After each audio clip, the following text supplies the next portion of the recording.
एक महत्त्वाची बातमी समोर येते। खरात प्रकरणात चाकणकरांनी खरातला 177 कॉल्स केले। सामाजिक कार्यकर्त्या अंजली दमानिया यांनी हा दावा केलाय। एकनाथ शिंदेंचाही खरात सोबत 21 मिनिटं फोनवरून संवाद झालेला आहे। अंजली दमानिया यांचे हे गंभीर आरोप आहे। चाकणकरांच्या बहिणीनेही 236 कॉल्स केले असं दमानिया यांनी सांगितलेलं आहे। खरात प्रकरणात चाकणकरांचं नाव हे आधीच समोर आलं होतं।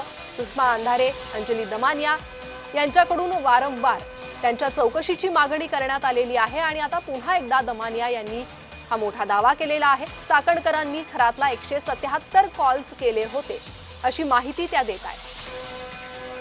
सामाजिक कार्यकर्त्या अंजली दमानिया यांनी हा दावा केलेला आहे। त्यामुळे खरात प्रकरणात ही आणखी एक मोठी अपडेट म्हणावी लागेल। एकनाथ शिंदे यांनीही खरात सोबत संवाद साधला होता।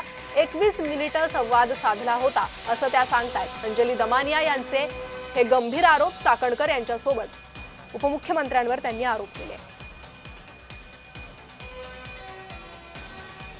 रुपाली चाकणकर यांचे एकूण 177 कॉल्स हे अशोक खरातांना झाले। एवढंच नाही तर त्यांची बहीण प्रतिभा चाकणकर, 2 दिवस झाले आपण त्यांच्याबद्दलही बरंच ऐकतोय, त्यांचे 236 कॉल्स हे अशोक खरातांना झाले।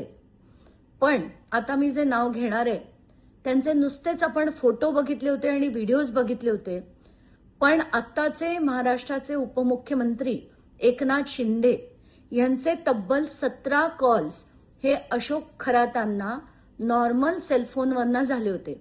आता व्हॉट्सअप किती झाले आणि इतर किती झाले मला माहित नाही, पण 17 कॉलपैकी 10 इनकमिंग आणि 7 आउटगोईंग कॉल्स होते, ज्याच्यात सगळ्यात जास्त वेळ हे 21 मिनिटं यांच्यात संभाषण झालं।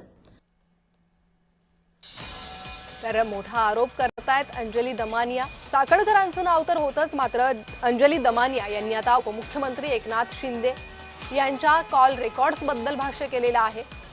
एकनाथ शिंदेंचा अशोक खरात सोबत संवाद झाल्याचं त्या म्हणतायत। सुनील तटकरे, चंद्रकांत पाटलांचेही 8 फोन असल्याची माहिती अंजली दमानिया यांनी दिली आहे, तसा दावा त्यांनी केला। अधिक माहिती या संदर्भात घेणार आहोत। आमचे प्रतिनिधी शुभम उमाळे सध्या आपल्यासोबत जोडले गेले आहे। शुभम, अत्यंत धक्कादायक दावा करतायत अंजली दमानिया। उपमुख्यमंत्री एकनाथ शिंदेंचं नाव त्यांनी घेतलंय आणि अशोक खरात सोबत त्यांचा संवाद झाल्याचं म्हटलंय, काय माहिती?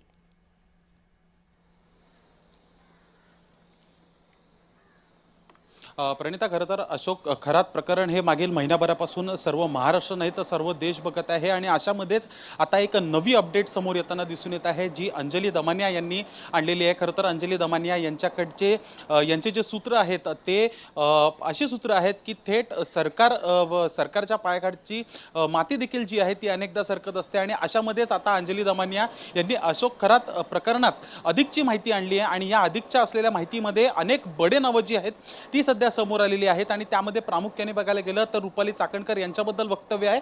तर थेट उपमुख्यमंत्री एकनाथ शिंदे, जे माजी मुख्यमंत्री महाराष्ट्र राज्याचे होते आणि सध्या उपमुख्यमंत्री आहेत महाराष्ट्र राज्याचे, त्यांच्याबद्दल देखील त्यांनी वक्तव्य केलेलं आहे। त्यांचं असं म्हणणं आहे की एकूण 17 कॉल्स जे आहेत एकनाथ शिंदे आणि अशोक खरात यांच्यामध्ये झाले आणि दोघांच्या संभाषणातील सर्वाधिक संभाषण हे एकदा 21 मिनिटांचं झालेलं आहे असं त्यांचं म्हणणं आहे। तर इतकंच नव्हे तर इतर पक्षातले देखील काही नेते आहेत, ज्यामध्ये आशिष शेलार यांचं देखील थोडंसं थांबवते। आपल्या